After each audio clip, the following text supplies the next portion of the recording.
Well, it is an honor to be here at the Compass Conference once again. How many have been to one of my previous sessions before or seen one of my videotapes? Okay, how many never have?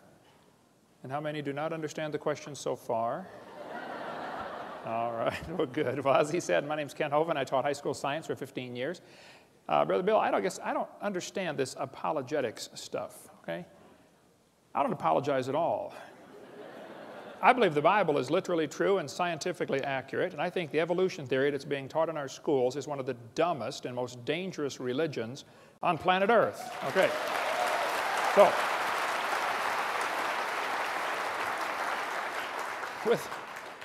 with that said, let's get started. This is not my wife. That's just a picture of her. Last summer was our 31st anniversary, and we sat down and figured out how much money we've spent since we got married. We have spent all of it. And praise God, she's with me here out at the table this week. You get to see my wife. She doesn't get to travel much. She's real involved in music at our church, and so you stop in and see her. We live in Pensacola, Florida. Been there for 16 years, and we have 3 kids, one of each. And I got all my kids married off, and the dog died, so I made it. I'm home free. It's wonderful. And we got 3.5 grandkids. And for those who don't know, grandkids are God's reward for not killing your own kids when you thought about it. Hang in there. It'll be worth it all. Amen. All right. And all 3 of my kids and their spouses work in our ministry and all live right around us. God's given us an amazing staff. We got Creation Science Evangelism and Dinosaur Adventureland. We have an awesome time down there. A museum, theme park, and science center based on creation instead of evolution. I wish there were thousands of those across the country. So at Bill's request, we're covering today more reasons why evolution is stupid. Now, let me define some terms and some positions. I believe the Bible teaches very clearly, and I believe the scientific evidence points very clearly to this earth being instantly created in 6 days, about 6,000 years ago, and a great big flood about 4,400 years ago that completely destroyed the world and dropped everybody's property value to 0. And then Jesus came 2,000 years ago, and so that's the top timeline, and that's the position I take, and I believe that's true and defensible scientifically.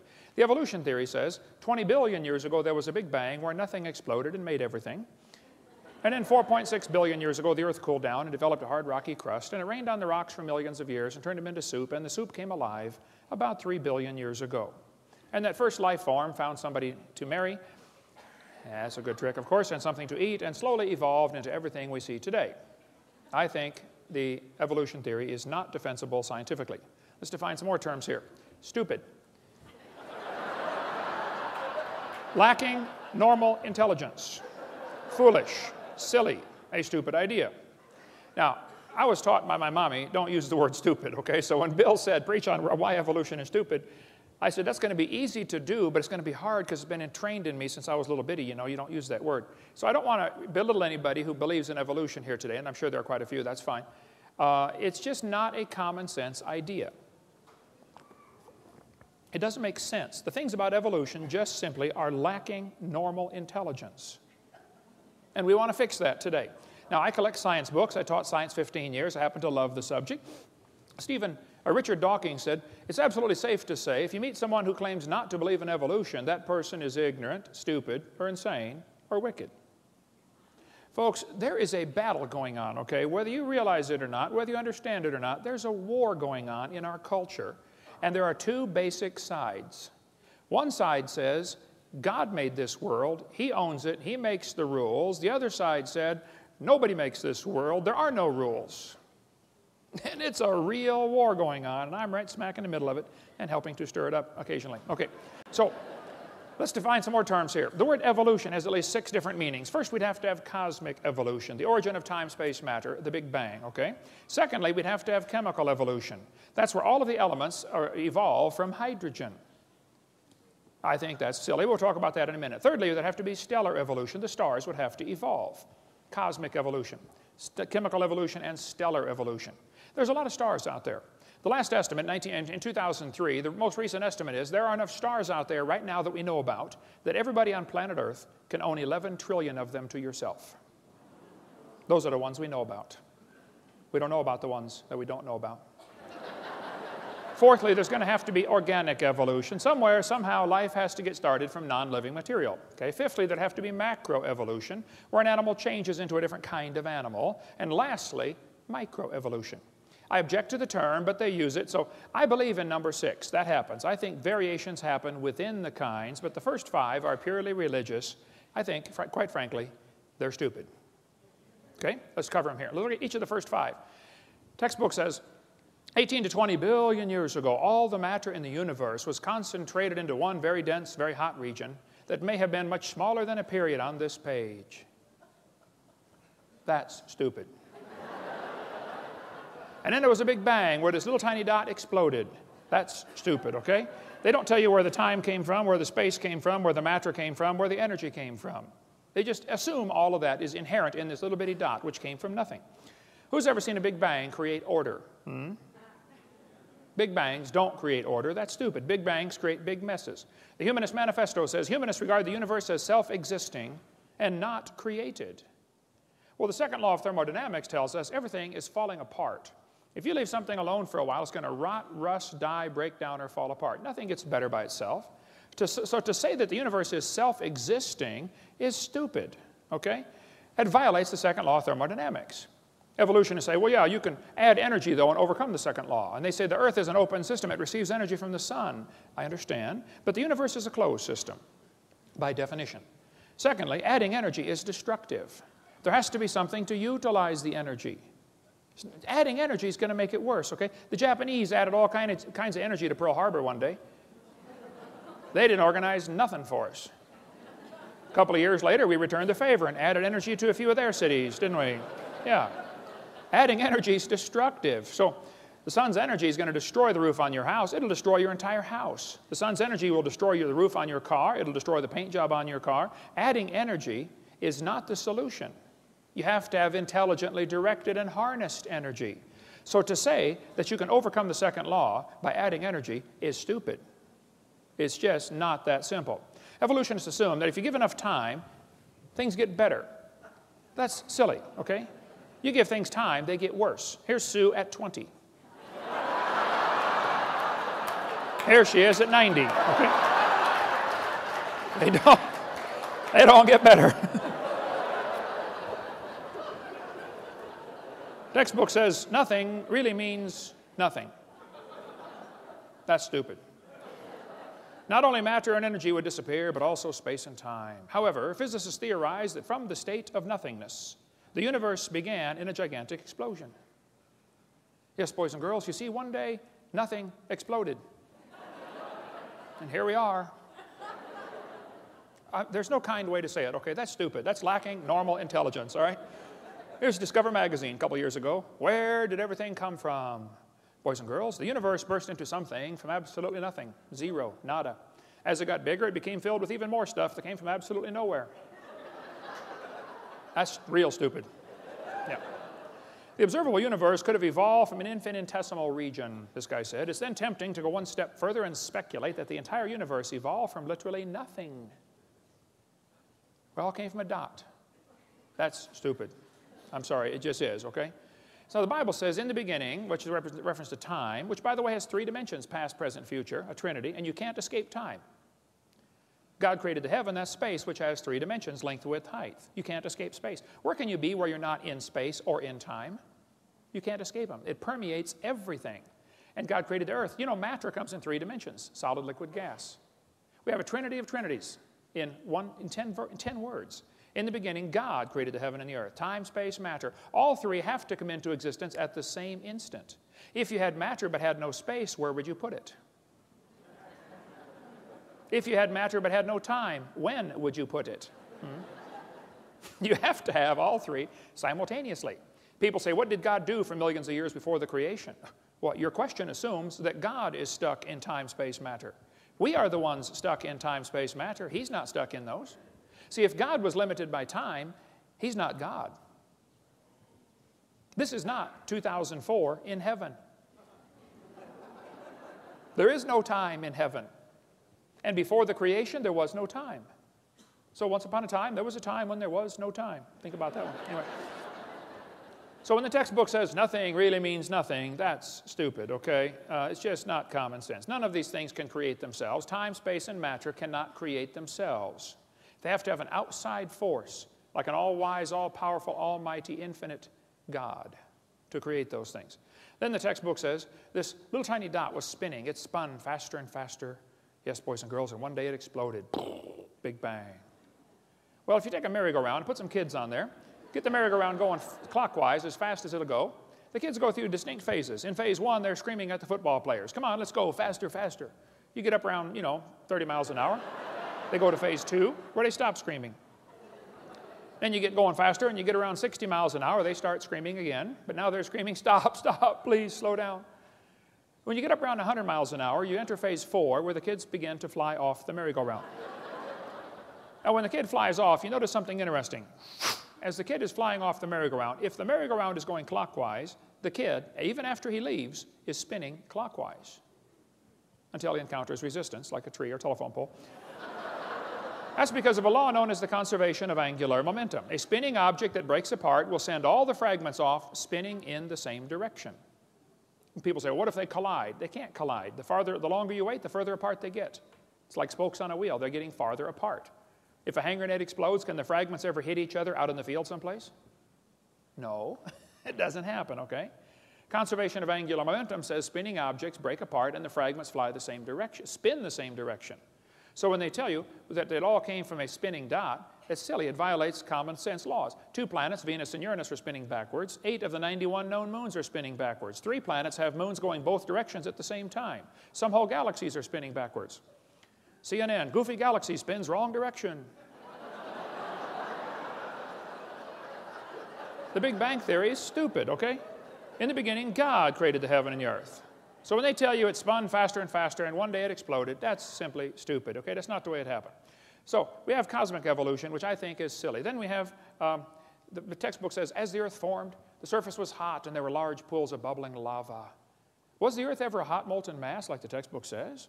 The Bible says the Spirit of God moved on the face of the waters. The Bible says God created it cold, not hot. See, everything about the evolution theory is backwards to the Bible. Don't try to compromise those two, okay? It's like trying to ride 2 horses going different directions, same time, okay? Robert Gentry's got a great book on the radio polonium halos. Gentry's a brilliant man. I think he's spoken at the conference, hasn't he? I've spoken with him at a couple conferences. I don't know if it was stealing the mind or not, but brilliant man, lives near Knoxville, Tennessee.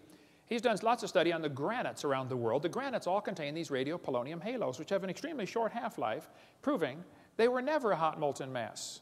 But these radiopolonium halos tell us absolutely positively the Earth was never a hot molten mass. And if you melt granite and let it cool back down, it doesn't form into granite again.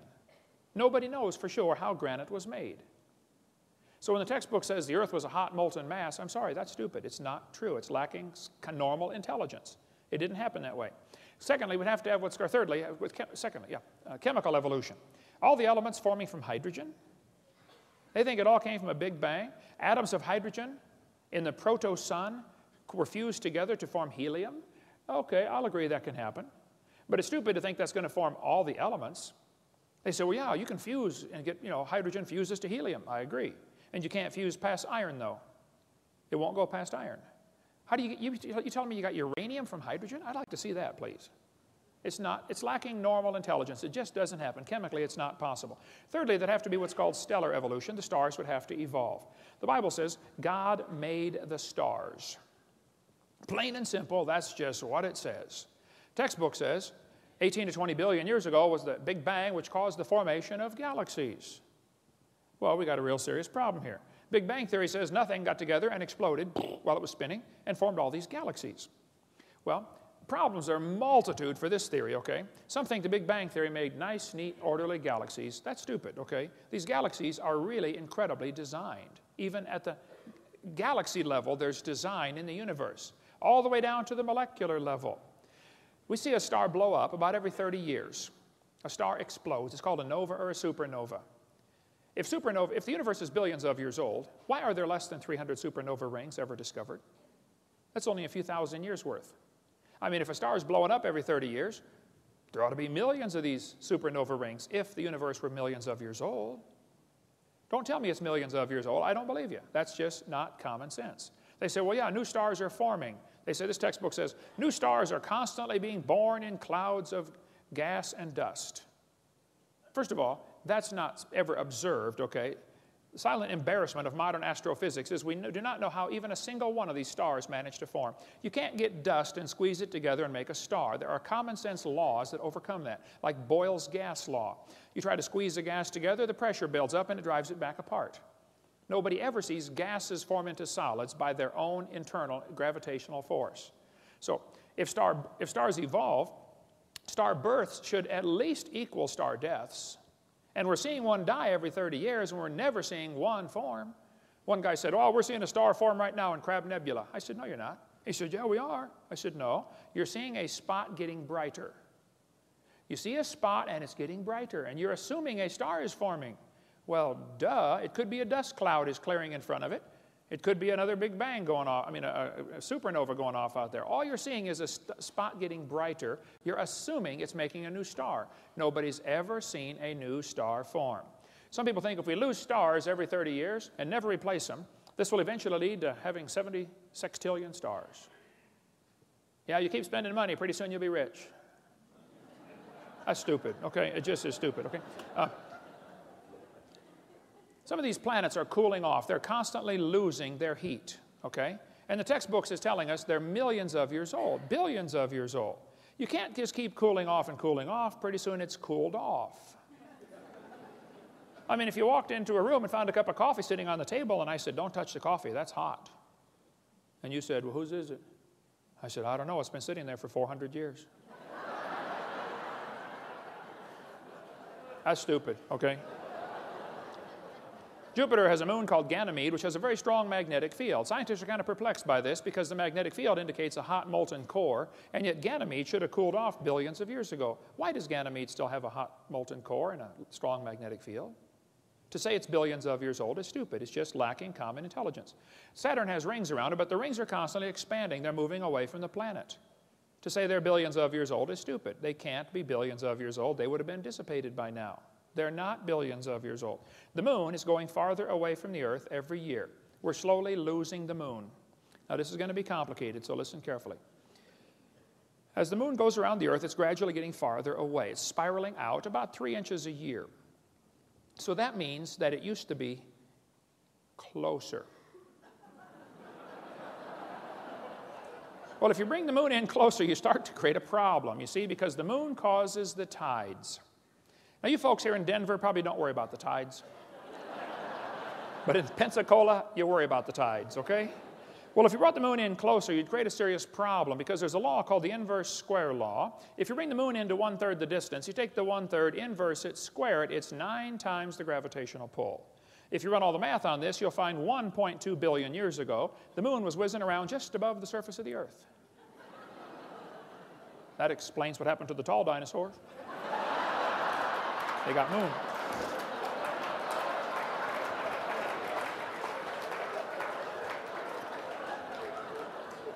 So, to teach us the moon is billions of years old while it's constantly moving away and nobody knows of any factors that would reverse that situation, that's just stupid, okay? It can't be true.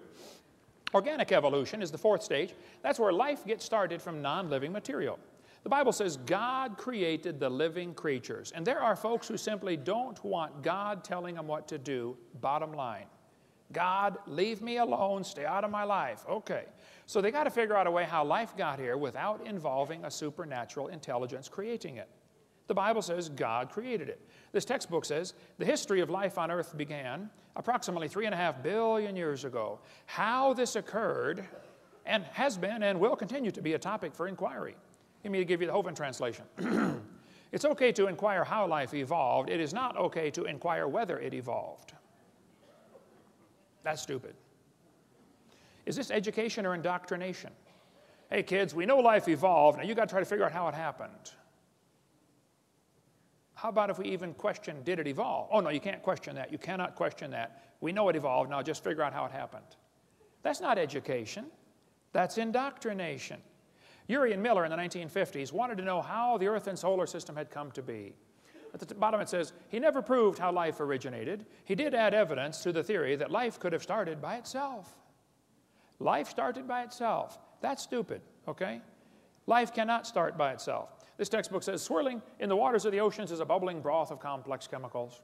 Progress from a complex chemical soup to to a living organism is very slow. That's stupid. Can you believe they cut down a tree to print that book? Where's Al Gore when you need him?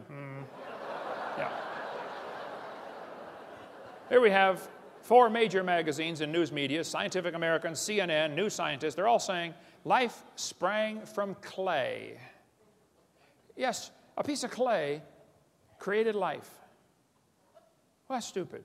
Now, I think God could take clay and create life, okay? But the clay can't create life from itself. Major difference here, okay? Textbook says, students are taught that life evolved from non-living materials, like this one. Many important events occurred during the Archean era, the most important of which was the evolution of life. Progress from complex molecules to even the simplest living organism was a very long process. Yes, boys and girls, you see, long ago and far away. They hide it in antiquity. Well, if you just imagine, you go back far enough, it happened. Oh, yeah, it must have. This one says, between 4 and 3.8 billion years ago, living cells emerged. There's no record of the event. That's stupid, okay? The first self-replicating systems must have emerged in this organic soup. Yep, we all came from soup. Now that's stupid. I'm sorry, it just lacks common sense. Ernst Haeckel said, he knew that spontaneous generation must be true, not because it had been proven in the laboratory, but because otherwise it would be necessary to believe in a creator. Ah, now we're getting to the truth. Well, I'm sorry, Ernst. That's a stupid way to look at life, okay? Have scientists really produced life in the laboratory? Well, they want you to think they have. What they did, they took a series of glass tubes and beakers and flasks and hooked them all together and made 4 gases go through there: methane, ammonia, water vapor, and hydrogen. Notice, there's no oxygen. They didn't want oxygen in there. They excluded oxygen. They said, well, maybe the early Earth had what's called a reducing atmosphere, no oxygen present. Well, and then they said, at the bottom of the flask, it collected stuff that was rich in amino acids. That's stupid. It was not rich in amino acids by a long shot. What they did, they took 4 gases, excluding oxygen. Major problem, because they had to leave oxygen out, because if anything tried to get together, it would oxidize. You know, you cut a banana open, lay it on the table, it turns brown, it oxidizes. You don't paint your car, it rusts, it oxidizes. So he took oxygen out. The problem is, you got to have oxygen. See, ozone is made from oxygen, and ozone blocks UV light. So if you take away the oxygen, now the UV light destroys your ammonia, and that's one of the other gases you're trying to use. So you cannot get life to evolve without oxygen. And you cannot get life to evolve with oxygen. And the Earth has always had oxygen. All the experiments are showing that there's no proof of this reducing atmosphere. There's far more oxygen in the past than anybody ever imagined. We find in general no evidence that the Earth had an oxygen-free atmosphere. That's what all the scientific experiments have shown. So life cannot evolve with oxygen. Life cannot evolve without oxygen. And yet they're teaching us life evolved from non-living matter. I'm sorry, that's just stupid. It had to be designed, created by a really smart designer. This textbook says there was 0% oxygen on the Earth, but the rocks absorbed it. That's stupid. They filtered out the product in this experiment. Miller and Urey, in their experiments, had the stuff going through this series of tubes. And when it got to the bottom, they drained it off because they didn't want it to go through the electric spark chamber again because the spark would tear it apart. They said it's like 100,000 times more likely to destroy it than it was to create it. So they had to protect the goo that they created at the bottom. That's not realistic for nature. I mean, if they're saying life evolved in some warm little pond from lightning strikes, that's just not common sense. Because the lightning strike's 100,000 times more likely to tear it apart than it is to put it together. Go check out your little pond after lightning strikes. See how many frogs are surviving. Yeah. What he actually made was 85% tar, 13% carboxylic acid. Now, both of those are toxic to life. He made 2% amino acids, and only 2 of the amino acids were made. There are 20 different amino acids. It's like making 2 letters of the alphabet accidentally by dropping toothpicks and saying, wow, look at this. Nobody writes books. Here's how they're formed. Duh. These amino acids bond with tar and acid much more quickly than with each other. Amino acids are like letters of the alphabet. They're building blocks to make words, and you got to have words to make paragraphs and paragraphs to make books. What he actually made in the experiment was the equivalent of a couple of letters. 2 of the letters. And half of them were backwards. Now you really got a problem. Because the smallest proteins have 70 to 100 of these amino acids in precise order, and they're all left-handed. What's the chances of dropping toothpicks out of an airplane and creating letters on the ground 70 letters in a row, all facing the right way, all spelled correctly, just to make one paragraph. The chances are 0. It's not going to happen. Now, if you believe it will, that's great. I admire your faith, but don't call it science. And don't make me pay to put that in the schools like it's part of science. Okay, you go start yourself a private school and teach that junk to anybody that wants to pay and come learn it. This is America, the land of the free and the home of the slave, so, or whatever. So, now, DNA and RNA are all right-handed molecules, and hundreds of these have to combine in the right order, and they unbond in water much faster than they bond. And as far as I'm concerned, folks, the oceans are completely full of water. Brownian motion is going to drive them apart. It is not common sense to say scientists have made life in the laboratory. It's just stupid. They haven't even come close. I was in a debate one time, and this one student in the Q&A time said, Hovind, what are you going to say if scientists ever make life in the laboratory? What are you going to say then? I said, well, first of all, I would like to point out they're a long ways from it. They're nowhere close to creating life. They can't even get just a couple of these amino acids to combine. Can't even make a protein. He said, well, you're right. I said, now, to answer your question, I guess I'd have to say, if a bunch of intelligent scientists get together and create life in the laboratory, that would prove it takes intelligence to make life. Which is what I've been saying all along.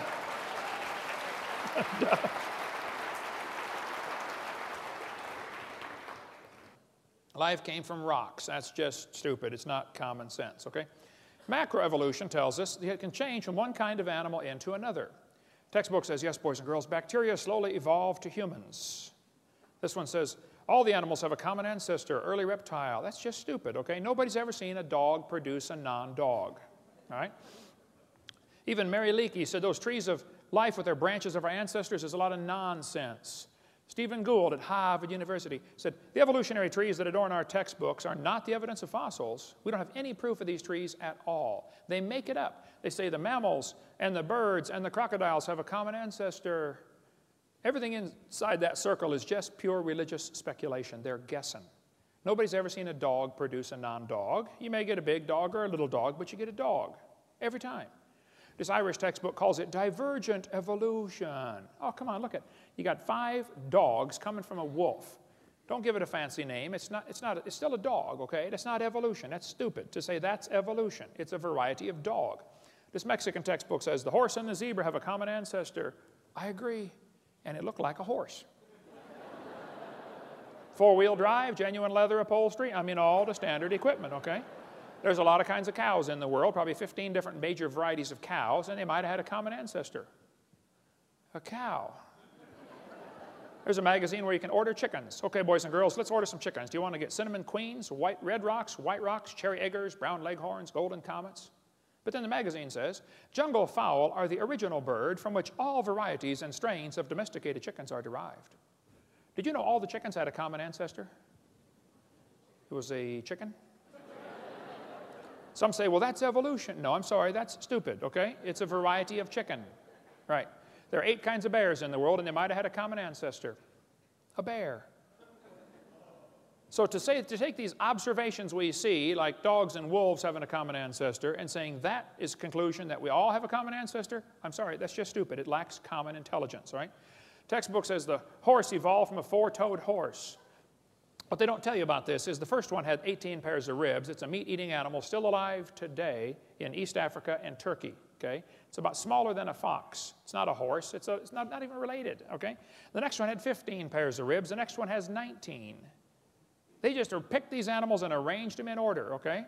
The horse evolution series is stupid. It's never observed today. There's a huge variety of horses today. We got big horses and little horses right now. And the horse evolution series was proven wrong in 1950. Even G.G. Simpson, who believed very strongly in evolution, says, look, folks, it's not true. It's wrong. Take this out of the textbooks. It never happened in nature. But they still keep this in the textbooks.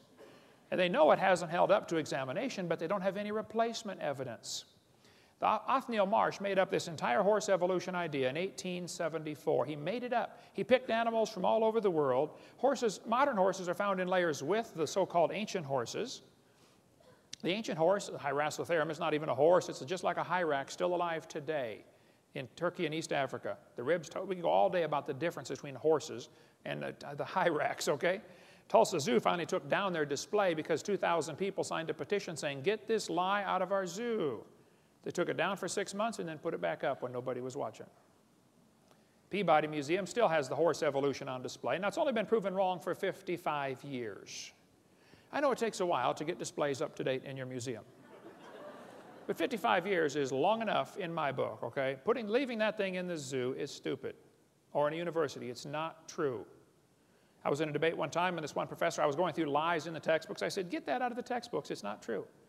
He said, well, fine. He said, well, what are you going to replace all this stuff with? Now, that's stupid. I said, are you telling me we can't take a lie out of the textbooks unless we got a replacement? What you're trying to say is, folks, we want the kids to believe this theory. We've got to give them some evidence, and this is all we've got, and you're taking away our evidence. Now, you've got to find some more. Look, I didn't pick the dumb theory to begin with, okay? I don't believe it. Pick a new theory. That's the way science works. If you don't have any evidence for your theory, you get a new theory. The problem is, all the evidence for evolution has been proven wrong, but they don't want to take it out because there's no replacement. I'm not trying to get evolution out of the textbooks. I just want the lies out of the textbooks. Evolution will automatically go with it because there's nothing left to support it. The Bible says God formed the eye. Eyeballs are unbelievably complex. Charlie Darwin said, to suppose that the eye could have been formed by natural selection, absurd. And then he goes for 4 chapters after that and says how he thinks it happened anyway. The back of your eyeball is 1 square inch, called the retina. It contains 137 million light-sensitive cells, all wired to the brain. Now, my daddy started me off when I was about 7 building a ham radio. I've done a lot of electrical wiring in my life, built 9 houses. I've done all kinds of electrical wiring. My dad was an electrical engineer at Caterpillar Tractor Company. I cannot imagine hooking up 137 million connections in 1 square inch. My Heavenly Father did it. He's pretty smart. I debated a guy named Ed Buckner, who's an atheist in Buffalo, New York. He said the human eye is an example of poor design. I said, why would you say that, Ed? He said, well, the eye is wired backwards. I said, what do you mean? He said, well, the blood vessels are in front of the retina. I said, yes, I know that. I taught biology and anatomy. He said, well, the octopus has a much better eye because their blood vessels are behind the retina. I said, well, Ed, let me explain something to you. We live in the air. Okay? Air is a very poor insulator for UV light, okay? So your eyeball has the blood vessels in front of the retina because that's your body's last defense against ultraviolet light. Now, octopus live in the water. Okay? Now, water blocks UV light. See, we have eyes designed for living in air, and they have eyes designed for living in water. Now, if you want to swap eyes with an octopus, you just enjoy yourself, but that's stupid, okay? You're going to be blind in a few weeks, all right? What they're trying to say is, well, God wouldn't do it this way, so it must have evolved. That's a silly argument for evolution. They're trying to say poor design is proof of evolution. Porsche made a car one year. It was just a poor design. You could not get the spark plugs out without taking the motor mounts loose and lifting the motor up. That's a poor design. So does that prove nobody designed the Porsche?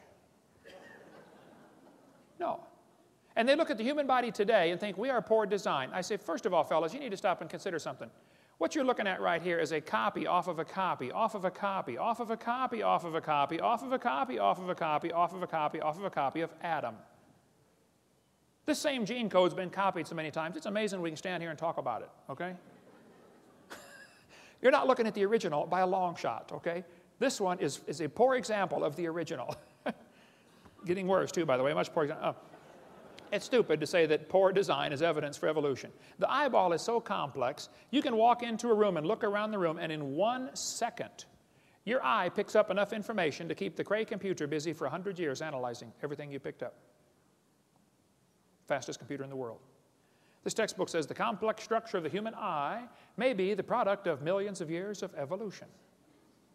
That's stupid. The eyeball had to be designed. This textbook shows the kids a reptile eye and a bird eye. And it says, boys and girls, right here, you must picture or imagine how evolution happened. Yeah, we can line up these eyes. Can't you just imagine how one changed to the other? No. the first debate I ever did. They called me up, University of West Florida. I'd just been in Pensacola for 6 months, and I've been writing letters to the editor about the evolution in the newspaper there. And boy, I stirred up a hornet's nest. I do that everywhere I go. Anyway, the university called me up and said, hey, would you like to come debate one of our professors? I had never had a debate in my life except with my wife, and I lost those every time. How many know what I'm talking about? Come on, get your hand up, you coward. Put your hand up. Well, so I did. I said, what do I do? I don't know anything about debates.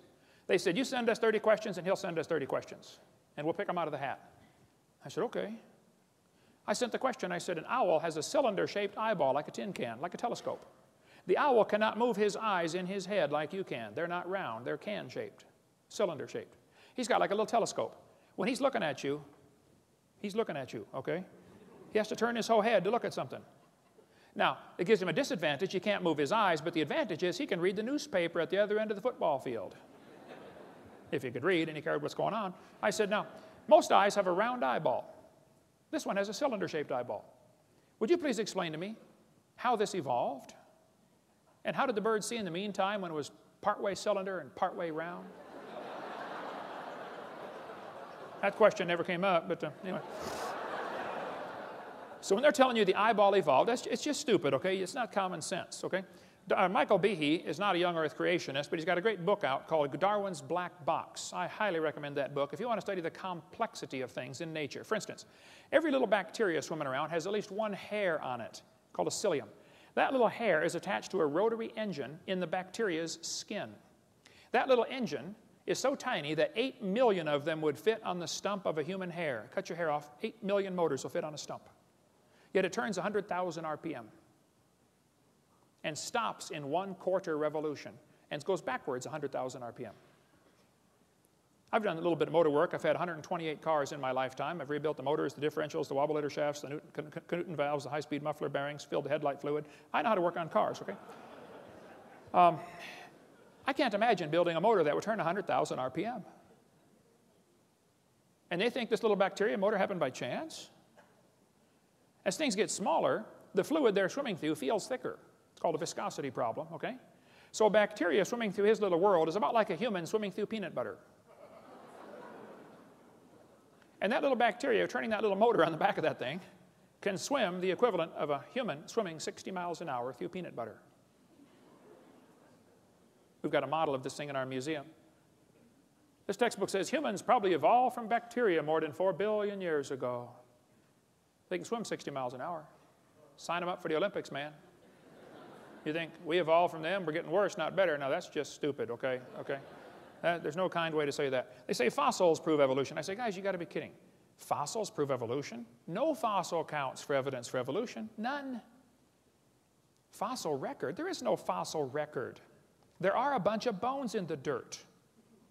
Now you're putting your interpretation on them, okay? It's not a record. This guy says evolution is a fact, and the best evidence for evolution is the fossils. That's silly, okay?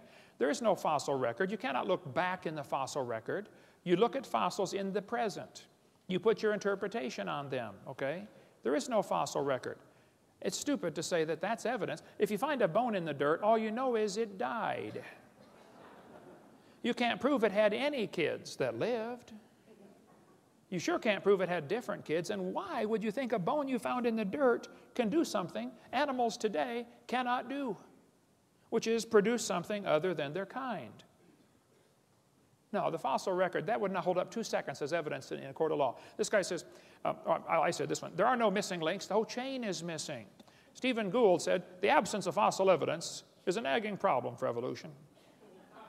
We got a good theory, if only we had some evidence. Now that's just stupid, Stephen, okay? By the way, Stephen Gould died with a set of my tapes on his library shelf. I went to visit him a few years before he died. He wasn't there to talk to his secretary.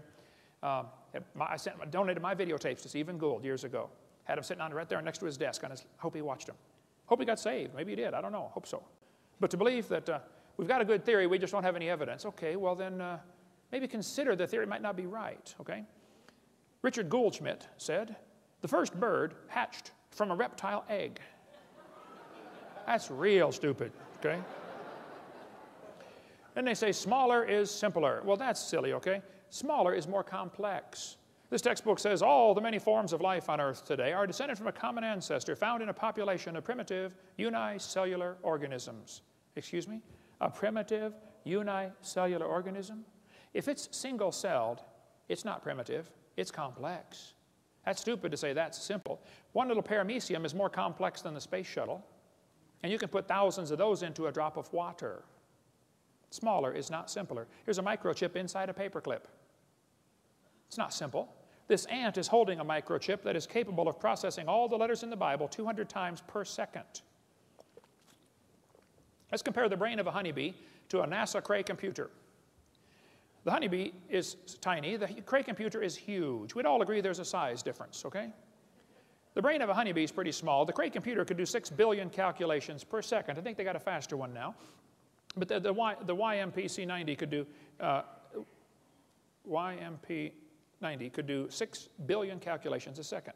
It's estimated the honeybee's brain does 1,000 billion calculations per second. The Cray uses many megawatts. The honeybee uses 10 microwatts. Talk about energy efficient. You know, the honeybee not only makes honey, he flies on honey. That's his energy source. And the honeybee can fly 1,000,000 miles on 1 gallon of honey. How would you like a machine that gets 1,000,000 miles per gallon? Cray costs $48 million. The honeybee's brain is pretty cheap. You splat them on your windshield all the time. Many people scramble to help babysit the dumb Cray computer. If it breaks, man, you got to call in a whole crew to fix it. Honeybee has a self-healing computer. How'd you like one of those? Cray weighs 2,300 pounds. Honeybee doesn't weigh too much. Let's see. The Cray computer is huge, slow, inefficient, costs lots of money. You got to babysit it. But everybody knows it was designed. There isn't anybody with half a brain who would tell you the Cray came from an explosion in an electronics factory. But they turn right around and say the honeybee evolved. That's stupid, okay? Smaller is not simpler. Smaller is more complex. And the brain of a human's a lot more complex than a honeybee. The human brain's unbelievable. You've got the memory capacity of the entire British Library. You have the computational power in bits per second greater than the entire national telephone system. The human brain is absolutely phenomenal. One evolutionist told me that he thought the human brain was nothing but 3 pounds of chemicals that arranged themselves by chance over billions of years. I said, then how can you trust your thoughts and the conclusions you've come to? That's stupid, okay? Maybe, never mind. DNA proves evolution. Yes, boys and girls, we have evidence from molecular biology. Percentage of DNA sequences is talked about here. It says Darwin speculated all forms of life are related. This speculation has been verified. You think DNA has verified Darwin's theory? That's stupid. DNA is unbelievably complex. The DNA molecule in your body, the deoxyribonucleic acid, is the most complex molecule in the universe. If you took it and unwound it and unwound it and unwound it and unwound it and unwound it, if you could ever get the thing untangled, it'd be about 7 feet long.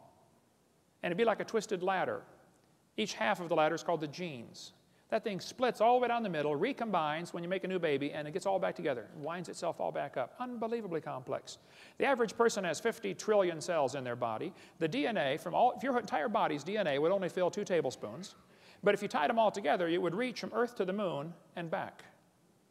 5 million round trips out of 2 tablespoons. If you typed out the code found in your DNA, when you got done typing that incredibly complex code, you'd have enough books to fill Grand Canyon 40 times. You think that happened by chance? Well, the probability of just one DNA coming by chance is 1 in 10 to the 119,000th power, which is a big number, when you consider the entire visible universe is 10 to the 28th inches in diameter. DNA happened by chance? I'm sorry, that's stupid. Now, you might not like the idea of there being a creator because that means you might have to answer to that creator someday. Okay, well, I can't help you then. I did a debate at Embry-Riddle University a couple months ago, 3 against 1, 3 professors against me. It was a slaughter. Those poor guys, I felt so sorry for them. Oh, man. The next day, the student who organized the debate said, would you guys like to do that again? I said, no. After the debate, we had a Q&A time, and one of the kids said, I believe evolution's a fact. I said, well, let me ask you a question, son. Just suppose, creation was true. Suppose I'm right. Suppose there is a creator. And he owns this place. I mean, he made it. He owns it. Just suppose, okay? And he makes the rules. I said, would that change your lifestyle any? He said, what do you mean? I said, well, suppose the Creator gave us a book like the Bible that says, thou shalt not commit adultery. Don't lie, don't cheat, don't steal, no lust, no fornication, no pornography. Is this going to change your lifestyle any? He said, yeah. I said, well, then tell me, have you accepted the evolution theory because you really have some evidence, or because you like the freedom from God? He said, well, I've accepted it because I'm horny. I said, thank you, son. You may sit down. Folks, there is no scientific reason to reject the Bible. There is no scientific reason to accept the evolution theory. None.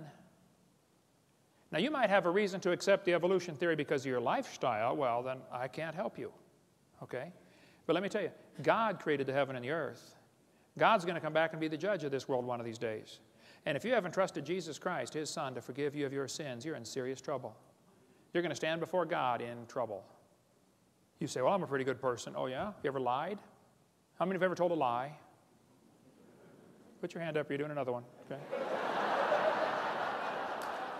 Bible says, 10 Commandments, thou shalt not steal. How many ever stole something? Come on, you already told me you're a liar. Put your hand up, okay? Well, that's just two. We already know we're all a bunch of lying thieves, okay? You think, people say, well, God's going to judge my good works against my bad. Who on earth told you that? Go to the judge and say, Judge, I only murdered one person. Look at all the people I didn't murder. Surely my good works outweigh my bad. You better think that one through. And God will say, okay, I won't send you to hell for your good works. I'll send you there for the bad ones. Okay? How about it? What if you died today? We're going to cover in the next session a bunch more reasons why evolution is stupid, and it is. But I think Satan is using this theory to blind people, to give them a placebo. Oh, I've got an answer to life. I know how we got here, and God didn't do it. It's absolutely a stupid idea. And Satan's laughing at you for believing in it. And I got probably, as Bill said he wanted 100 more reasons why evolution is stupid. I started going through that thinking, I don't think I can trim it down to 100. There are thousands of reasons why it's stupid. It just lacks normal intelligence. You know, it's common sense to look at something, when you find something designed, if I find a cell phone in the dirt, it's logical to say, somebody must have designed this. I don't have to see the designer. It's just logical, there must have been a designer, period, okay? When you're walking through the woods and you find a painting hanging on the tree, it's just logical to say, you know, somebody painted it, even if you can't have any evidence of who did it. The painting is proof of the painter. The creation is proof of the Creator. And if you're here today and you're not saved, the Bible says you're going to hell. You say, I don't believe in hell. You can go to hell without believing in it. That won't affect God at all, okay? If you're not saved, that's why we do this. Our ministry is called Creation Science Evangelism. We stand without apology. The Bible's true. And we want to use the evidence for science and creation to evangelize. If you're here and you're not saved, I want to talk to you. I'm not going to call you stupid to your face. But evolution is a stupid idea. Now, if you believe it, wise up, okay? Quit believing that stuff. We'll be glad to show you how to get saved after the meeting. Thank you so much. It's an honor to be back here again, teaching on more reasons why evolution is stupid. We probably could do a series, Bill, of 20 hours on this topic.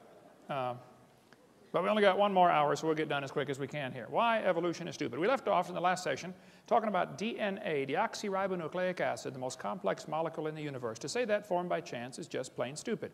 But let's suppose it did. Chromosomes are the most complex molecule there is, and penicillin only have 2 of these chromosomes, these DNA strands. So they must have evolved first, and then slowly over millions of years, they got some more chromosomes and turned into a fruit fly. They have 8. Very slowly, over millions of years, they developed more chromosomes and became a tomato, or possibly a housefly. They're twins. It's very tough to tell the difference between these two. And then slowly evolved into a pea, and then over millions of years, it became a bee. Now there you can see the similarity. Pea, bee, very similar, okay? And slowly, over millions of years, we had triplets. Either the possum, the redwood tree, or the kidney bean came first. I'm not sure. Tough to tell them apart, folks. They all have 22 chromosomes, you know. Let's see, possum, tree, kidney bean. Let's see, possum, Kidney bean, evolution. Oh. And then slowly, over millions of years, we evolved enough chromosomes to be a human. Here we are with 46. If we can just get 2 more, we're going to be a tobacco plant. I know some already smell like it. Sometimes I'll get on the elevator and I'll say, man, you're evolving, you're way ahead of me. And maybe someday we'll have enough to be a carp. And it probably won't happen in my lifetime, but maybe star date 34, 95, 72, we'll have enough chromosomes to be a fern. Why don't they talk about the chromosome number as as evidence for evolution? They tell the kids 20 kinds of amino acids, that's true, make up all the proteins. It says, explain how this fact supports the idea that all life shares a common ancestor. Well, that's like saying all the books in the library have the same 26 basic letters. That's a good point. You see, boys and girls, that proves they all evolved from Morse code. No, teacher, somebody wrote those books, okay? And that's just stupid to say that the fact that we all have 20 amino acids is proof we're related. See, the reason God designed it where we all have the same basic amino acids that make up the proteins is so that the brown cow can eat the green grass and give the white milk, and I can drink it and get the blonde hair. See, if we didn't have all the same basic building blocks, we could only eat each other. Think about it. Well, let's talk about evolution. I believe the hamster evolved first. They only live about 2 years. And then slowly, this is based on longevity now, slowly evolved into a cat and then a canary. They're very similar. You can see the lifespan. And then a dog and a chimpanzee. They're slow. You know, this is the real order of evolution. Humans are near the top. Turtles actually live slightly longer than humans, so they're probably the most evolved species on Earth. Or maybe we should arrange animals in order based upon their top speed. The peregrine falcon is the most evolved animal in the world. Below that's the cheetah, then the antelope, the coyote, the ostrich, all the way down to the garden snail, 0.03 miles an hour in high gear. Or maybe we should arrange the animals in order of how they evolve based upon their gestation period, how long they're pregnant. Elephants are the most evolved. They're pregnant 21 months. Hamsters only half of a month, 15 days. Maybe we should arrange the animals in order based upon their body weight. The blue whale's the most evolved. The shrew at 1/4 ounce, the least evolved animal. I mean, they just make up these charts to say how we evolved. They say the humans and the orangutans are 96% similar in their DNA. And that proves a common ancestor 15 million years ago. Well, now hold on a minute. Barney Maddox was the leading genome researcher on the DNA project. He said, folks, the difference between the human and his nearest relative, the chimpanzee, is at least 1.6%. He said that doesn't sound like much, but calculated out, that's a gap of 48 million nucleotides, and a change of only 3 nucleotides is fatal to an animal. There is no possibility of change. They used to think we were 98.4% similar. They've now discovered it's actually 5% difference. So there are hundreds of millions of differences between humans and chimpanzees. His nearest relative, the chimpanzee, that's stupid, okay? Now, some of my ancestors swung by their necks, no question, but none of them swung by their tails, okay? Now, arranging animals in some kind of fictitious order doesn't prove anything. All they're doing is doing this on paper. Even if they find them in order, it wouldn't prove anything. I mean, if I get buried on top of a hamster, does that prove he's my grandpa? Even order of burial wouldn't prove anything. But I've been doing research on the evolution of the fork. I've put together fragmentary evidence for a long time. I believe over millions of years, probably the spoons evolved. It's quite obvious. You can see the difference there. And I believe the knife evolved to the spoon and then slowly became a 4-tine fork. And if you break one off, it's a threek. And if you break another one off, it's a toque and then a wonk. Okay? But I felt like I knew I had it right, but I felt like I had a missing link. I found it one day flying to Connecticut on U.S. Air, the missing link. So the evolution of silverware is becoming very complete. Yeah. A lot of mutants didn't survive. When people found out I was researching the fork and evolution, they sent me all kinds of frauds. I mean, people are trying to get famous, okay? They were hoping for fame and fortune. This was an obvious fork head on a spoon handle, but my trained scientific eye caught it right away. That was a fraud. Of course, a lot of variations of races appeared along the way. Look, you can turn a cat to a cot to a dot to a dog, changing one letter at a time. You can play around with this for a while and turn yourself into a fool if you're not careful. Yeah. Now they tell the kids dinosaurs turned to birds. The Bible says the birds are made on the 5th day, Reptiles made on the 6th day. You know, everything about the evolution theory is backwards to the Bible. Every single thing is backwards. The Bible says man brought death into the world. Evolution says death brought man into the world. The Bible says God created man. Evolution says man created God. It could not be more opposite. This guy says dinosaurs are alive as birds, scientist says. Oh, wow, scientist says. Well, that's proof of something, isn't it?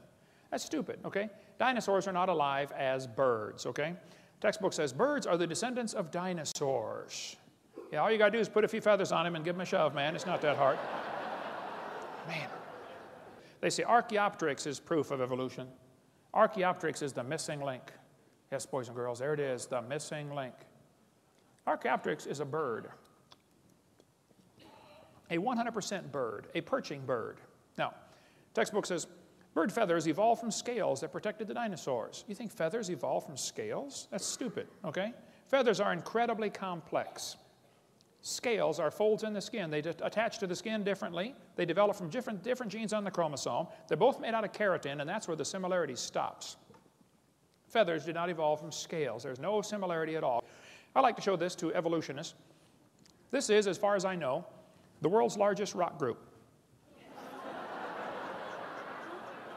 And I'll say, now guys, do you think there's any chance that George Washington's face could have appeared on the rock, you know, just by chance? Do you think the wind could have done that with abrasion or exfoliation or thermal expansion of the rock or erosion?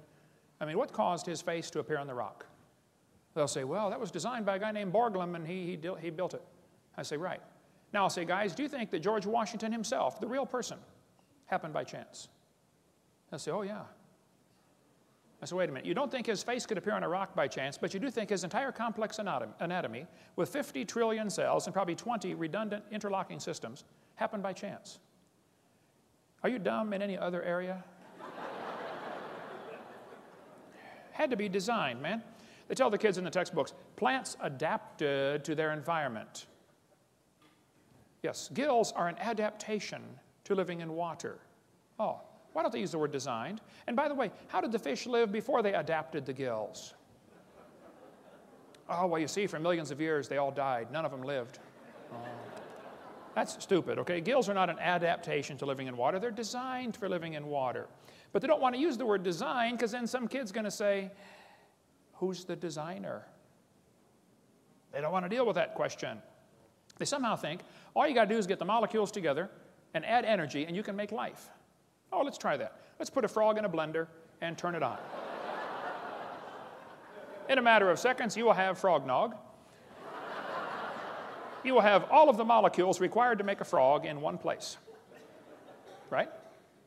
Now you can put it on puree, you can nuke it, microwave it, zap it, hook jumper cables to it. I don't care what you do to it. How long? You can add all the energy you want. How long will it take to reassemble the frog? It's not going to happen, okay? Putting molecules together and adding energy does not create life. That's stupid, okay? It has to be designed. They say homology proves evolution. I don't think so. Yes, boys and girls, one of the evidence is homologous structures. They'll say, you've got 2 bones in your wrist, the radius and the ulna. Yeah, look at this. The dolphin has 2 bones in his flipper. Wow. It says right here in the textbook, these homologous structures provide evidence that these animals evolved from a common ancestor.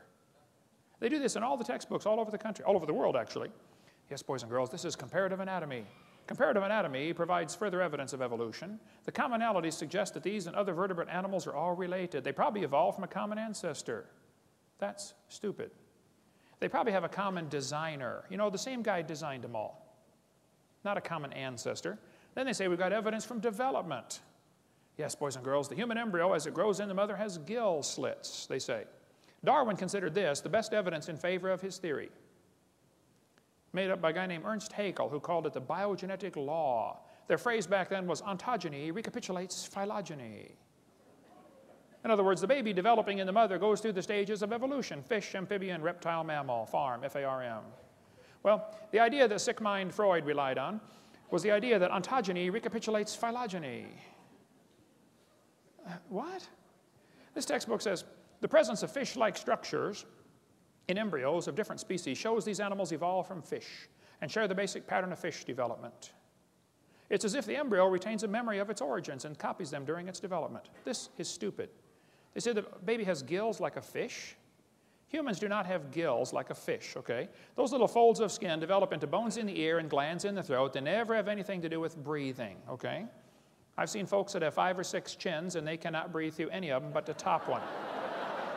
Those are not gill slits. Ernst Haeckel made up that whole stupid idea in 1869.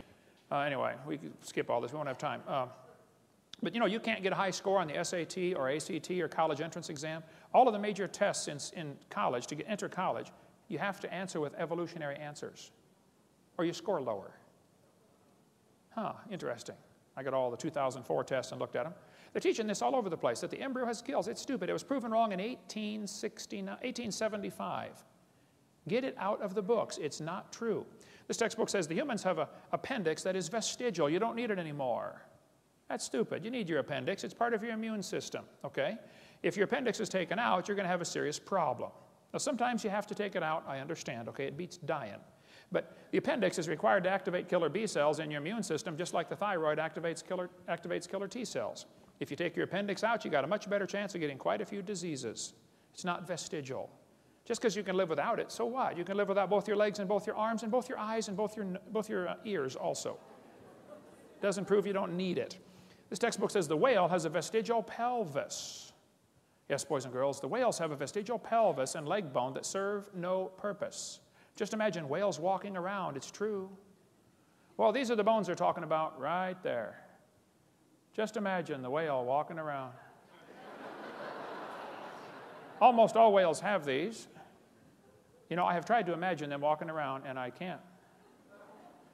It says the whale's pelvis is evidence of its evolution from 4-legged land-dwelling mammals. That's stupid. Those little bones are anchor points that special muscles attach to that allow the whales to reproduce. Without those special muscles and those special bones, you don't get any more baby whales. We've got in our museum in Florida a 15.5-foot python snake skin. If you look at the south end of that snake skin, it's got 2 little claws attached to little tiny bones that go up inside the snake's body. Come down and see it, Pensacola, Florida. Textbook says these are rudimentary hind legs of a python snake, reduced hind legs. That's stupid. Those little claws are used in mating. Okay, the snake doesn't have any arms, all right? And you can't talk and say, scoot over, honey. This has nothing whatsoever to do with walking on land, all right? It has to do with getting baby snakes. That's stupid, okay? Get that out of the book. The textbook says humans have a tailbone that is of no apparent use. That's stupid. I was in a debate one time and this atheist said, Hovind, I got proof for evolution. Humans have a tailbone they don't need anymore. I said, Mr. Patterson, I taught biology and anatomy. I happen to know there are 9 little muscles that attach to the tailbone, without which you cannot perform some valuable functions. I won't tell you what they all are, but trust me, you need those muscles. I said, now, I said, Mr. Patterson, if you believe the tailbone is vestigial, I, Kent Hovind, will pay to have yours removed. Bend over.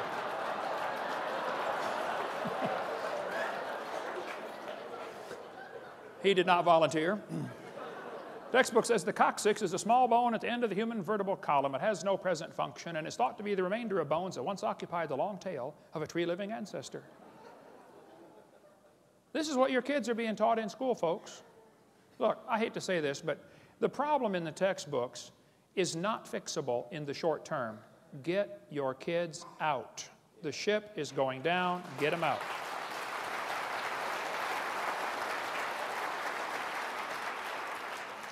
The tailbone is not, you say, I can't afford it. Well, sell the car and get a bike, okay? Sell the house and get a tent, okay? But get them out. Okay. Tailbone is not vestigial. This one says the Colorado River, over millions of years, the Colorado River carved the Grand Canyon from solid rock. Colorado River cut through layer upon layer of rock over millions of years. Well, these two, you guys know what snow lines are here in Denver. The red lines indicate the snow line. There's a ridge in between those lines. The river enters on the far right and flows downhill 270 miles and comes out the other side through the Grand Canyon.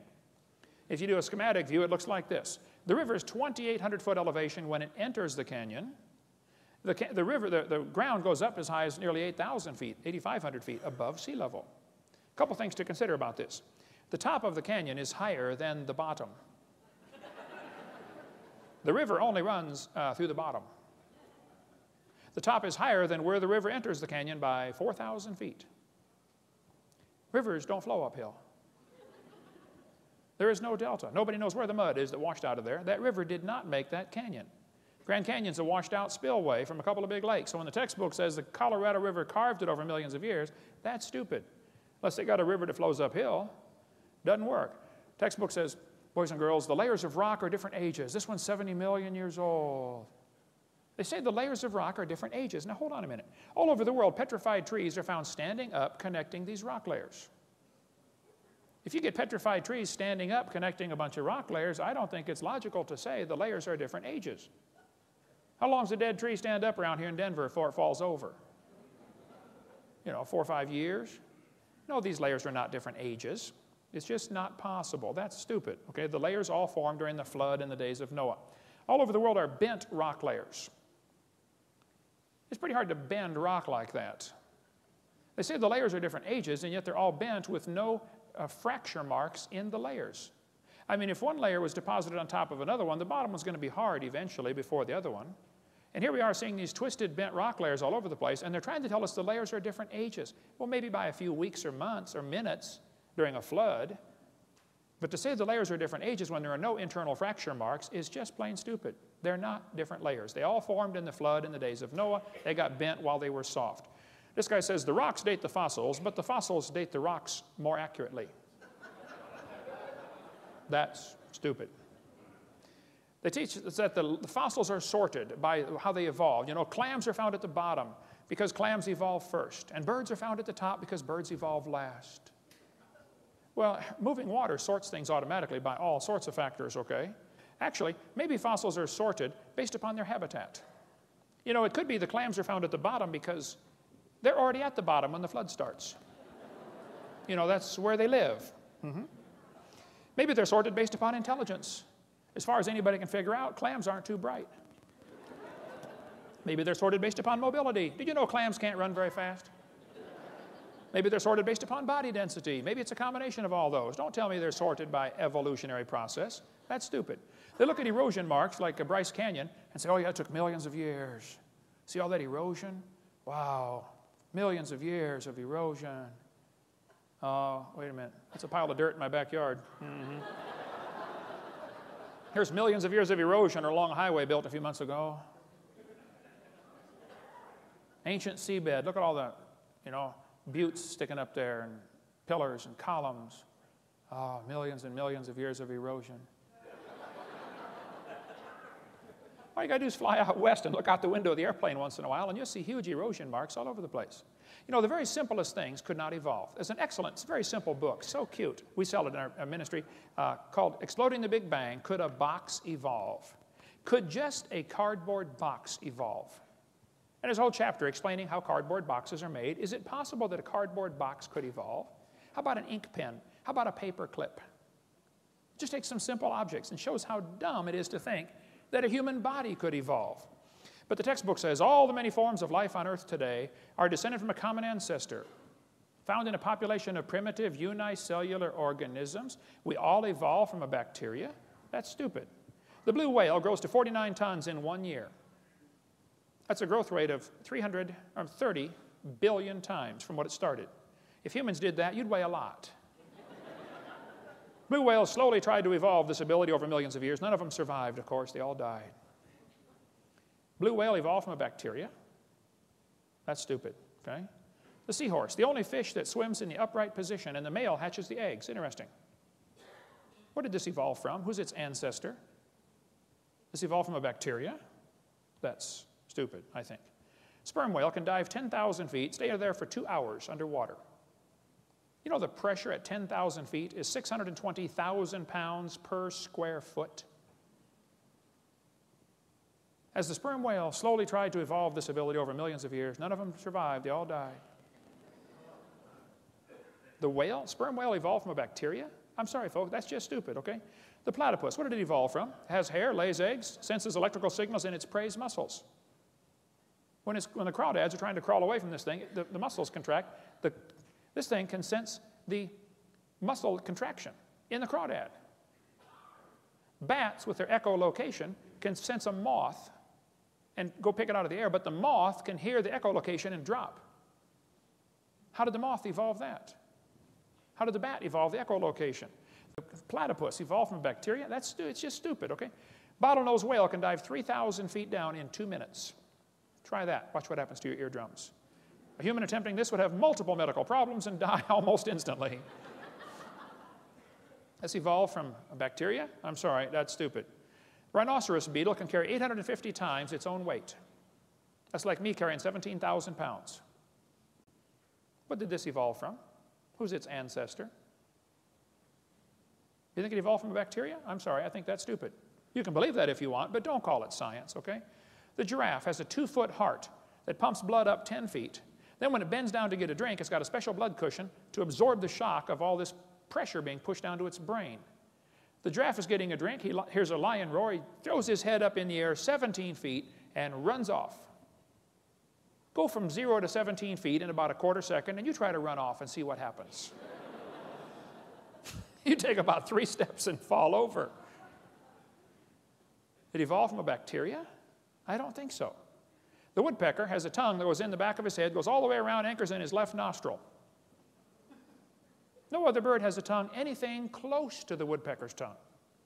What did it evolve from? Who's its ancestor? It has shock absorbers around its brain to absorb the shock. The woodpecker can peck the tree, back its head out, open its eyes, focus on the tree, close its eyes, and peck again. If it had its eyes open when it pecked, its eyeballs would pop out. It can open its eyes, focus, close them, and peck, like, 40 times a second? Where did it evolve from? From a bacteria. I think that's stupid, okay? The beaver, amazing animal, has its teeth that the outside is hard, the inside of the teeth are soft. Every time they chew, they wear off the inside of the teeth, which means the outside is always sharp. Self-sharpening teeth. Pretty slick. It's an engineer of amazing ability. The beaver can cut down a tree limb and swim across a river. Here he is carrying something with a heavy drag. He's swimming. He's compensating to know that he ends up in the right spot without being carried downstream by the extra drag of this branch. Yeah, for millions of years, they all got washed downstream and died. None of them survived, yeah. Came from bacteria. I just think that's stupid, okay? The golden plover goes to Alaska, lays its eggs, puts on 70 grams of fat, raises the babies for a few weeks, and then it takes off and flies 88 hours nonstop to Hawaii. It burns 1 gram of fat per hour. It's only got 70 grams. It needs 88 grams to make it. So they fly in V formation, and they're always switching who's the leader. The leader takes the brunt of the airflow. All the rest of them save enough energy that they land in Hawaii using only 70 grams of fat. Several weeks later, the babies take off from Alaska and fly to Hawaii. They've never been there.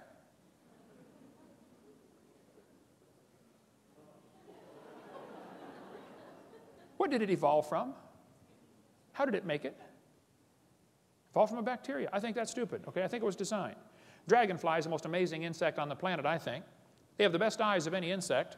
They have up to 30,000 eye lenses. They can see almost all directions. They can fly frontwards and backwards. They can fly 20 miles an hour. They spend a year to 1.5 years, 2 years as a larva. Then they develop into adults. Just study the dragonfly. It'll blow your mind. Evolved from bacteria? I think that's stupid, okay? Then they talk about carbon dating as proof for evolution. Well, when they first invented it in 1949, the lower leg of a mammoth dated 15,000 years old, but the skin was 21,000. It's not working, okay? 1963, living mollusk shells dated 2,300 years old. Still not working. 1970, they said if a carbon date supports our theories, we put it in the main text. If it does not entirely contradict them, we put it in a footnote. If it's completely out of date, we drop it. They pick the dates they want. 1971, freshly killed seal, carbon dated 1,300 years old. It's not working. 1975, one part of a mammoth is 40,000 years old, another part's 26,000. You talk about a slow birth. And we could spend all day on carbon dating. Living snails carbon date 27,000 years old. It just doesn't work, okay? You can go all through history, it doesn't work. This guy says, in the last 2 years, an absolute date was obtained for the Gandong beds. It has the interesting value of 300,000 years, plus or minus 300,000 years. That's stupid, okay? Not only is the theory stupid, it's dangerous.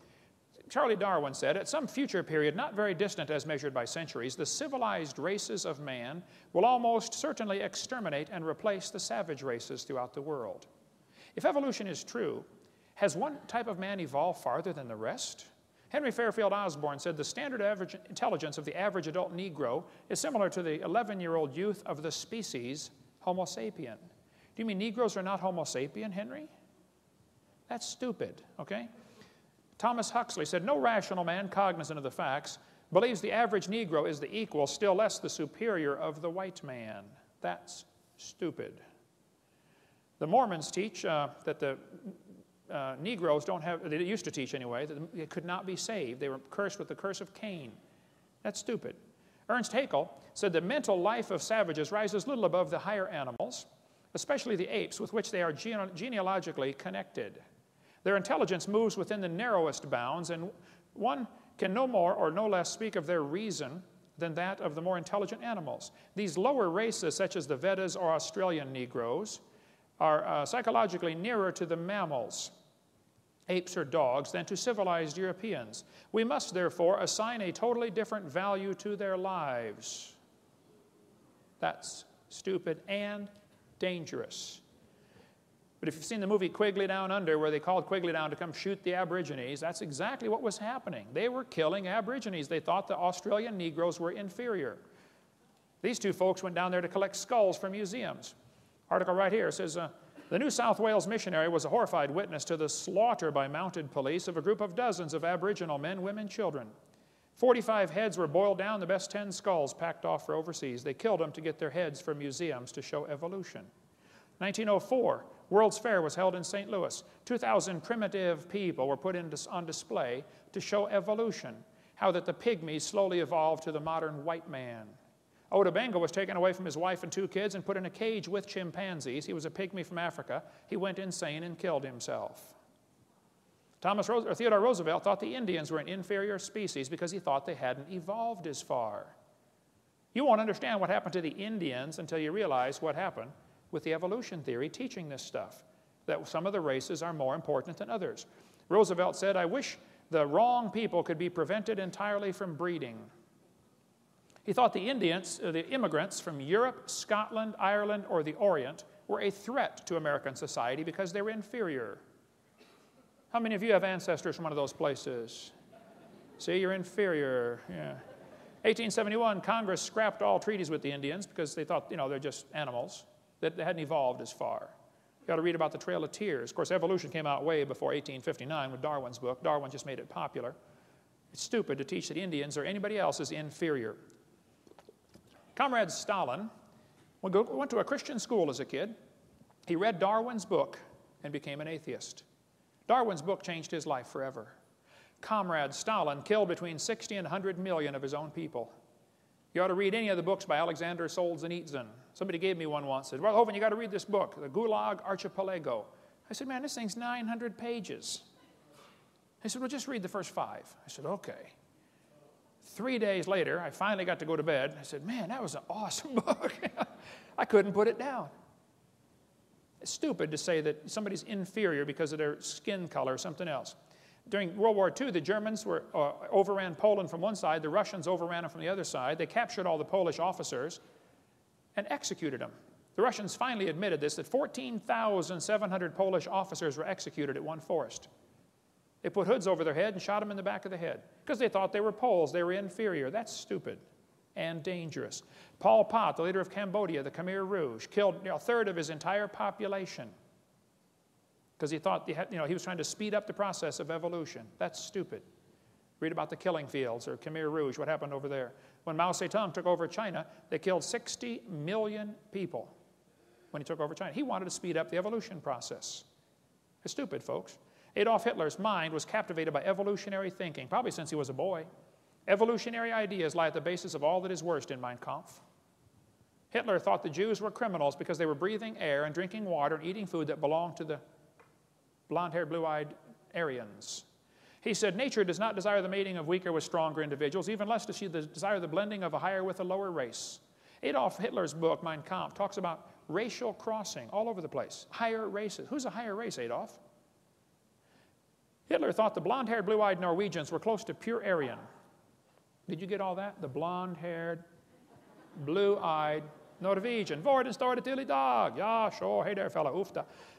And he thought the Germans were mostly Aryan. The Mediterraneans are slightly Aryan. The Slavics are half Aryan, half ape. Orientals are slightly ape. Black Africans are mostly ape. And Jews are close to pure ape. That's the list Hitler was working off of. He hated the Jews. He also hated the blacks. Olympics were held in 1936 in Germany. Jesse Owens, the black American athlete, won the most gold medals. Hitler said, it's not right to make my men race against this animal. Well, Hitler, that's stupid. He's as much a man as you are, probably more. Textbook says you're an animal. Kids, don't you buy that for a second. That's stupid. You're not an animal. I've seen some look like it, okay? I've seen some act like it. You're not just an animal. You're made in God's image. You're going to answer to God one of these days for everything you've ever said or thought or done. Arthur Keith said, evolution is unproved and unprovable. We believe it because the only alternative is special creation, and that is unthinkable. We don't want to believe this theory. Well, that's a stupid reason to go to hell, because you don't like the theory of that God might have made the world.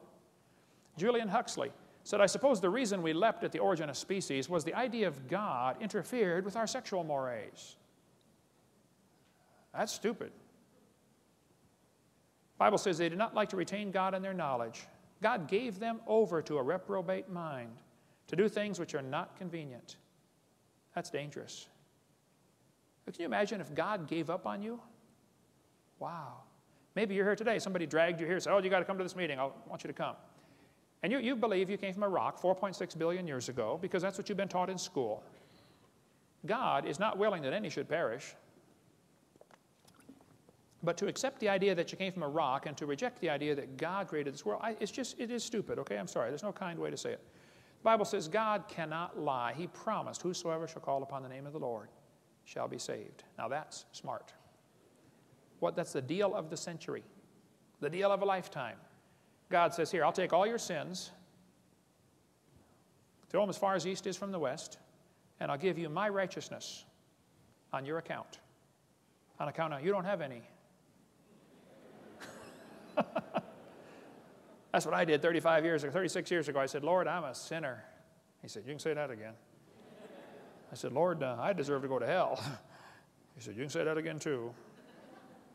I said, but Lord, I want you to save me. I want you to forgive me based on what Jesus did. Wow, he did. He'll do the same for you. Let's summarize here. God made this world. He owns it. He makes the rules, and we're guilty of breaking his rules. He told us pretty clearly, don't lie. We've all lied. Don't steal. We've stolen. You can read the whole list and find out we're guilty. We're going to have to be punished or find a substitute. And that's where Jesus comes in. 36 years ago, I asked the Lord to come in my heart and save me. What if you died today? Where would you go? If you're not sure you're saved, you ought to think about it. You're going to be dead for a long time. I mean, a really, really long time. And if you're not sure you're going to heaven, I think it's stupid to get out on that highway. Have you seen the way they drive here in Colorado? Man, you have got some rednecks moved out west here, folks. I'm telling you what. I'm going to die someday. I'm going to try to make it the last thing I do, but it's going to happen. It's going to happen to you too. All you get's that little bitty dash between two dates. My recommendation would be you take your little dash and say, Lord, you can have it. You can do something with it. What are you doing with your little dash? The guy who's third in the nation in racing motorcycles got saved in my seminar. He came to next year when I was preaching up there in Connecticut. He said, hey, Brother Hovind, I'm so excited. It's great living for the Lord. He said, let me take you to breakfast tomorrow. I said, that'd be great. He said, I'll bring one of my bikes. You can test drive it. I said, okay. I've got a Honda 250.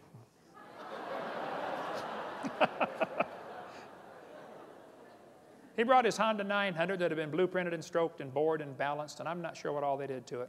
But it was not your normal Honda 900. He said, try it out, Brother Hovind. I said, okay. I took it off in first gear. Boom! Just about broke my neck. I hit second gear. Boom!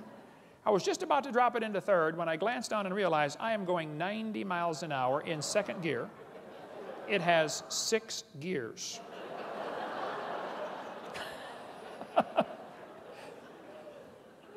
I brought it back. I was shaking like a leaf. I said, how fast does it go? He said, I don't know.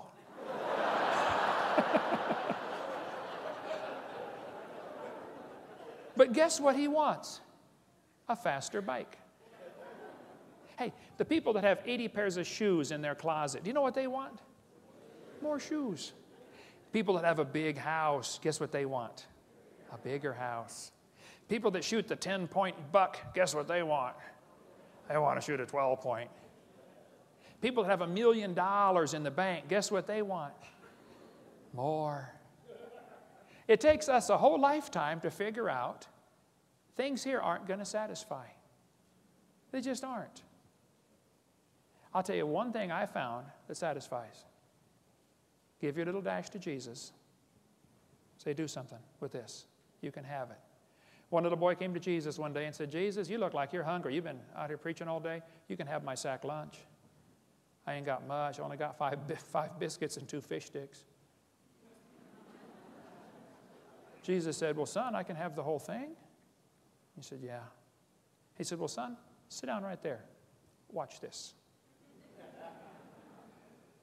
Jesus fed 5,000 men, plus women, plus children out of that one little boy's lunch, including that little boy. That's pretty cool. He could have kept his lunch and fed himself, but he decided to give it away. And he still fed himself and 20,000 more people, plus brought home 12 baskets full of fragments. You just can't beat a deal like that. Now, you can save your little life and use it for yourself if you want. That's your prerogative. I don't care what you do. You can work hard and make a bunch of money and die rich. Okay. You're going to die either way. Or you can give your little dash to Jesus. Say, Lord, would you do something with this? Some of you need to start a ministry. I'll tell you what, Denver needs a creation museum.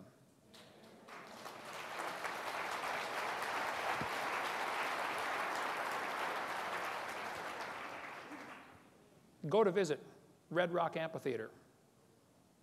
I went up there one day and there's all these dinosaur footprints on the hillside. How many have been up there? Red Rock Amphitheater, you know the dinosaur footprints? I stopped up there looking at these dinosaur footprints on the hillside, and this old man was standing up there. He's looking at them, you know. Pretty soon a school bus stopped. And a bunch of kids got out. This old man walked over and said, hey, boys and girls, I'm a member of the club called Friends of the Dinosaurs. Let me tell you about these dinosaur footprints.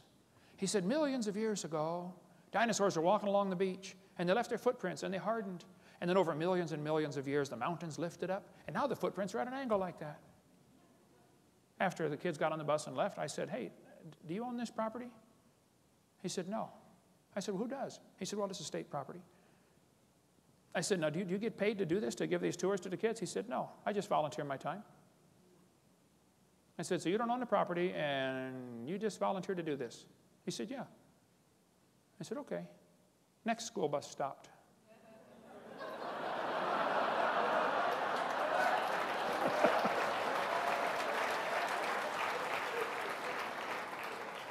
I was a little younger and could run a little faster.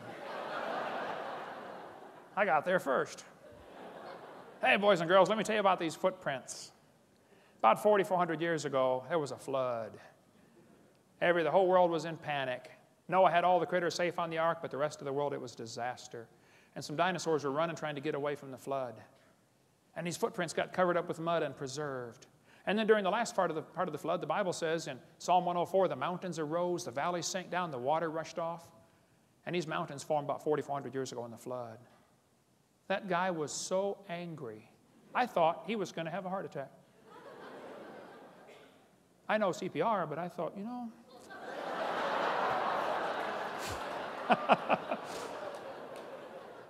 If you're a Christian, what on earth are you doing for heaven's sake? Everybody ought to find something to do. People say, Hovind, did God call you to start a ministry on creation? I don't know. I never got a letter or a phone call. It just needs to be done. Now, kids, you go to sleep. You won't understand this. Kids, you may go to sleep. Parents, you'll understand. You know, mom can wash the clothes, dry them, fold them, and set them by the bedroom door. The kid comes in and doesn't even see them. How many know what I'm talking about? Now, come on. Didn't you see those clothes?